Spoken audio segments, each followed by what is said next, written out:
नमस्कार दोस्तों। एक गीत है, अमिताभ बच्चन की फिल्म हुआ करती थी, अभिमन्यु चक्रव्यूह में फंस गया है तू, संभल सके तो संभल, निकल सके तो निकल, दुश्मनों के जाल से, दोस्तों की चाल से। आज इसी तरह देश एक चक्रव्यूह में फंस गया है। ऐसे चक्रव्यूह में फंस गया है जो कैसे निकलेगा, इसके लिए अभी किसी के पास भी कोई कार्य योजना नहीं। देश की सरकार जो कस्टोडियन होती है हमारी, जिसकी जिम्मेदारी होती है कि हम देश को चक्रव्यूह में न फंसने दे, और यदि फंस गया है तो उसे निकालें, वो और उलझाती चली जा रही। और जो चक्रव्यूह है वो कमल के आकार का है। कमल के आकार का होता है, उसमें आखिरी में 6 लोग होते हैं, और वो 6 लोग अभिमन्यु को घेर कर मार देते हैं। यह बात हजारों साल पहले कुरुक्षेत्र के मैदान में कही घटना घटी। आज भारत की संसद में उसी चक्रव्यूह का जिक्र हो रहा था, और जिक्र कर रहे थे जननायक यानी नेता प्रतिपक्ष राहुल गांधी। जब राहुल गांधी आज इस चक्रव्यूह का जिक्र कर रहे थे तो बता रहे थे कि किस तरीके से इस देश के मिडिल क्लास को घेर लिया गया है, उसे खत्म किया जा रहा है। राहुल गांधी बता रहे थे कि कैसे जब बजट का हलवा बन रहा था तो जो 20 लोग थे उनमें एक भी दलित नहीं था, एक भी पिछड़ा नहीं था, एक भी आदिवासी नहीं था, एक भी अल्पसंख्यक नहीं था, और एक भी वह व्यक्ति नहीं था जो वंचित समाज से आता है। जी, और यह चक्रव्यूह जो कमल के आकार का है, जिसने घेर लिया है, जो हजारों साल पहले कुरुक्षेत्र के मैदान में हुआ था, वैसे ही उसने जो घेरा है, तो उसने आज अभिमन्यु बना लिया है इस देश को, और वो उस देश को खत्म कर रहा है। और वो 6 लोग जो हैं, उनके जब नाम गिनाने शुरू किए राहुल गांधी ने, तो हर किसी के होश उड़ गए। एक नरेंद्र मोदी, जो देश के प्रधानमंत्री हैं, कस्टोडियन हैं, और नेता सदन भी हैं। आज वो सदन से भागे हुए थे, जबकि नियम है कि नेता प्रतिपक्ष जब बोलता है तो नेता सदन को उपस्थित रहना अनिवार्य होता है, लेकिन यह स्थिति, तो नेता सदन भी उसमें शामिल है। दूसरे उनके गृह मंत्री, जो उनके चाणक्य भी कहलाते हैं, वो अमित शाह, वो भी गायब। एक तीसरा नाम राहुल गांधी ने लिया, वो लिया मोहन भागवत का। वही मोहन भागवत जो आरएसएस प्रमुख है, जो राष्ट्रीय स्वयंसेवक संघ, जिससे इस नफरत की राजनीति ने देश में जन्म लिया है, इस देश का बंटवारा किया है, उस आरएसएस के प्रमुख हैं आजकल डॉक्टर मोहन भागवत। और उसके बाद में वो जिक्र कर रहे थे कि हमारी वित्त मंत्री भी उसमें शामिल है, रक्षा मंत्री भी शामिल है, और जो सबसे बड़ी चीज है, उसमें अडानी अंबानी जैसे लोग शामिल। अब अडानी अंबानी का नाम लेना था कि संसदीय कार्य मंत्री किरण रिजिजू आनन फानन में खड़े हो जाते हैं, तुरंत उन्हें बोलने के लिए अनुमति दे देते हैं लोकसभा अध्यक्ष ओम बिरला, और वो आपत्ति करने लगते हैं कि इनका नाम कैसे लिया जा रहा है। अध्यक्ष करने लगते हैं आपत्ति, इनका नाम कैसे लिया जा रहा है, वो तो सदन के सदस्य ही नहीं। मोहन भागवत का नाम लिया गया, तब भी उन्हें आपत्ति थी, वो सदन के सदस्य नहीं। राहुल गांधी ने कहा कोई बात नहीं सर, मैं नाम नहीं लूंगा, आप ही बता दीजिए। क्योंकि वो व्यवस्था को खा रहे हैं, तो उनके बारे में किस तरह से जिक्र करें, कैसे सदन को अवगत करें। किसी के पास जवाब नहीं था, तो राहुल गांधी ने जवाब भी सुझाया, कहा A1 और A2 कह सकते हैं क्या। फिर हंगामा खड़ा हो गया, भारतीय जनता पार्टी के लोग शोर मचाने लगे। जैसे एक कहावत है कि चुन्ना काट लेता है, तो वैसे ही भाजपाइयों को चुन्ना काट गया। जितने उनके सांसद थे भाजपा के, वो सबको चुन्ना काट गया था, कुलबुला रहे थे। और उस स्थिति में राहुल गांधी बोल रहे, राहुल गांधी हर बात भी कह जा रहे थे और कह रहे थे कि मैं उनका नाम नहीं लूंगा। चलिए, आपने कहा तो उनका नाम लिस्ट से हटा दिया। इतने सलीके से वो अपनी बात को भी रख दे रहे थे और सब कुछ। जबकि सबको ही जानता है कि जब राहुल गांधी संसद में बोलते हैं तो उनके भाषण का आधा हिस्सा स्पीकर काट देते हैं।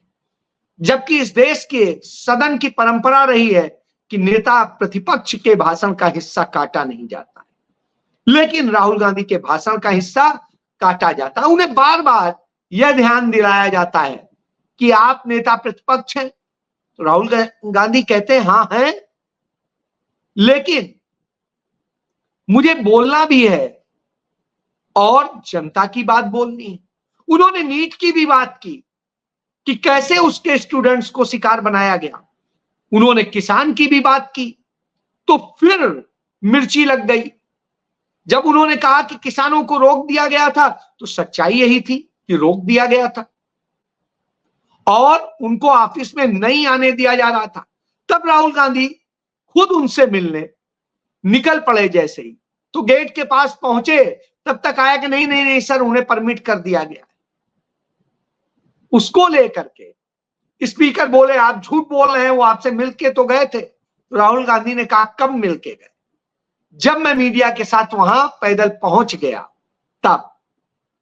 यानी आपको घबराहट थी, तब आपने अनुमति दी। इसके बाद वो किसान की बात करते हैं और कहते हैं इसी सदन में मैं किसानों को एमएसपी पर कानूनी गारंटी दिला के रहूंगा और बिल पास करा के रहूंगा। बड़ी चीज है, राहुल गांधी सरकार में नहीं है, नेता प्रतिपक्ष है, विपक्ष को वो करते हैं। लेकिन उन्होंने जब यह चुनौती दी है कि वो पास करा के रहेंगे, तो कैसे कराएंगे, जरूर सवाल होता है। निश्चित रूप से इस देश का किसान राहुल गांधी में एक बड़ी उम्मीद देखता है। वो देखता है कि कैसे उसको उसके उपज का हक मिलेगा। वो सरकार से कुछ नहीं चाहता है। वो चाहता है कि जैसे एक बनिया अपनी दुकान में कोई सामान जो बेचता है उसका कीमत वो तय करता है, होटल में कोई खाना बेचता है तो उसकी कीमत वो तय करता है, कोई और अपना प्रोडक्ट बनाता है तो उसकी कीमत वो तय करता है। लेकिन किसान के फसल की कीमत वो नहीं तय कर सकता है। उसकी कीमत सरकार तय करती है और मनमानी करती है, और वह कीमत भी उसे नहीं मिलती। इससे समझा जा सकता है कि कैसे उसका शोषण होता है। यदि उसको ही उसका हक मिल जाए तो वो देश से कोई भीख नहीं चाहता है, वो खुद कर लेगा। पूरी दुनिया में किसानों को सब्सिडाइज किया जाता है और इतना ज्यादा सब्सिडाइज किया जाता है कि जिससे हर व्यक्ति को सस्ता भोजन मिल सके। लेकिन हिंदुस्तान एक ऐसा देश है जहां किसान को लूटा जाता है। उसे 6,000 रुपए 2,000 रुपए करके साल में सम्मान निधि के नाम पर दिया तो जा रहा है, लेकिन उस पर 18% जीएसटी लगा दिया गया है एग्रीकल्चर प्रोडक्ट्स। और नतीजा यह है वो हर साल 18,000 रुपए सरकार को दे देता है, जो कि पहले कभी नहीं लगता था। पहले उसके प्रोडक्ट्स पे भी नहीं लगता था, लेकिन आज उसे वो टैक्स भी देना पड़ रहा है। इसके अलावा जो उसको बीमा और दूसरी चीजें दी जाती हैं उनमें भी उसके साथ धोखा होता।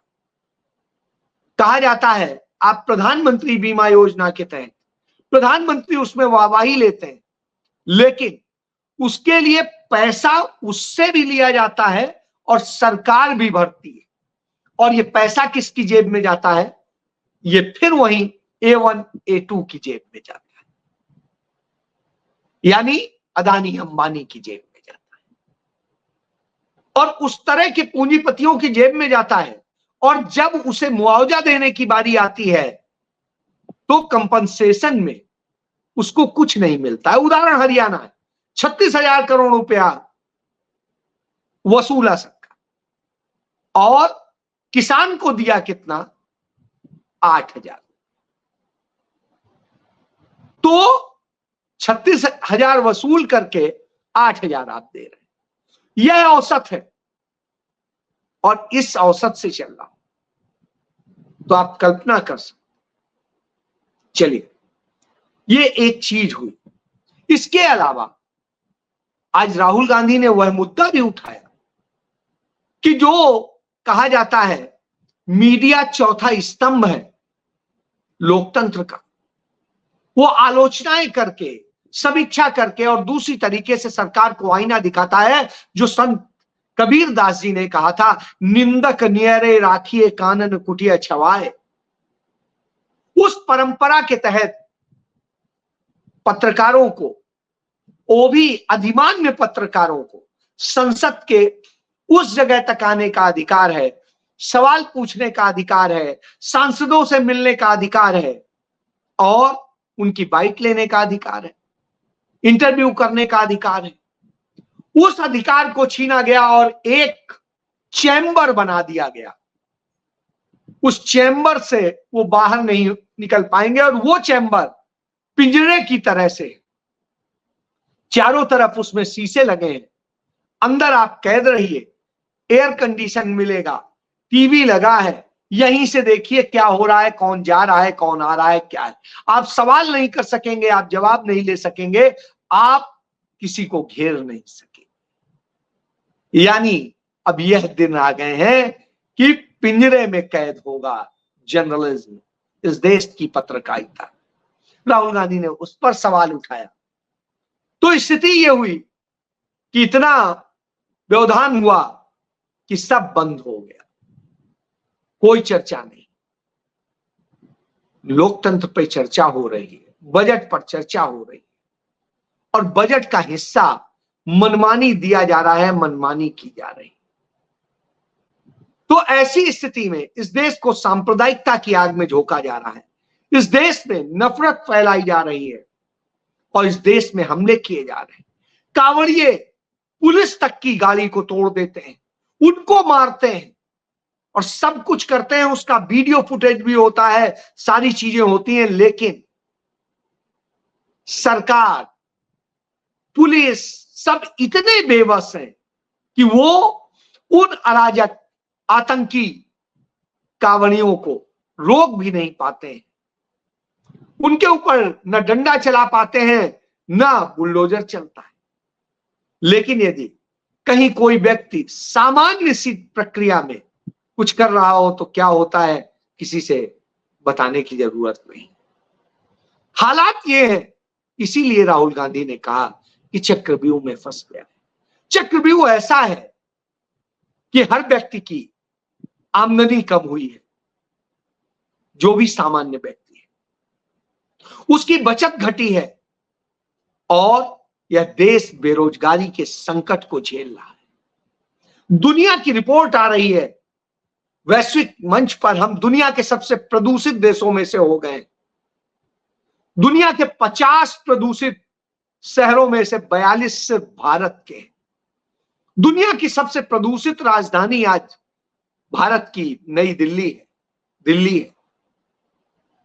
तो आप इससे समझ सकते हैं कि किस चक्रव्यूह में हम फंसे हैं। दुनिया की सबसे प्रदूषित नदियों में से एक हमारी यमुना दिल्ली में आके हो जाती है और दुर्भाग्य है कि वहां पर सिविल सर्विसेज की, यूपीएससी की तैयारी करने वाले बच्चे उस प्रदूषण के कारण, उस अवरोध के कारण, जाम हुए नालों के कारण हुए जल भराव से, उसके बेसमेंट में घुसने से 3 मेधावी बच्चे मौत के मुंह में चले जाते हैं। क्या कसूर था उनका? श्रेया यादव का क्या कसूर था?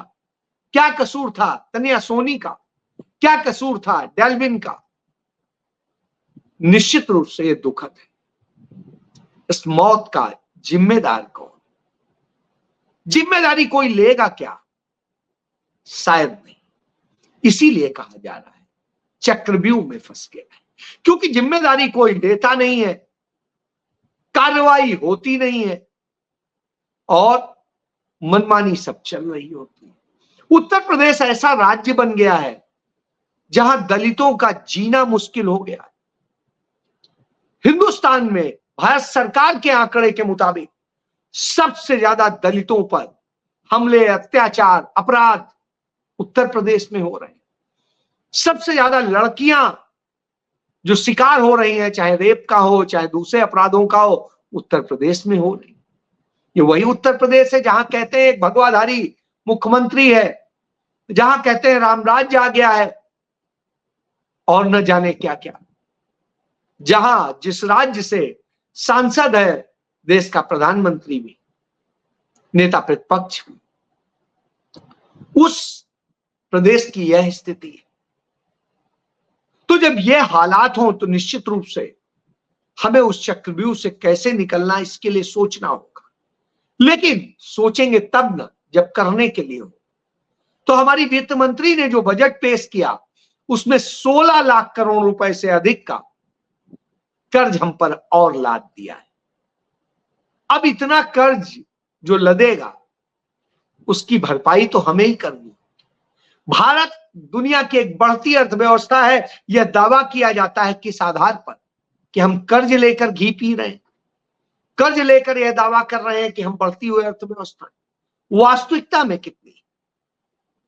पहले रेल का बजट अलग होता था, अब वो भी उसमें शामिल कर दिया गया है तो नंबर बढ़ गए।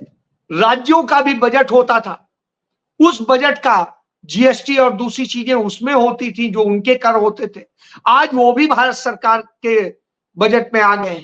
तो यानी फ्रॉड में, चक्रव्यूह में फंसा हुआ बजट।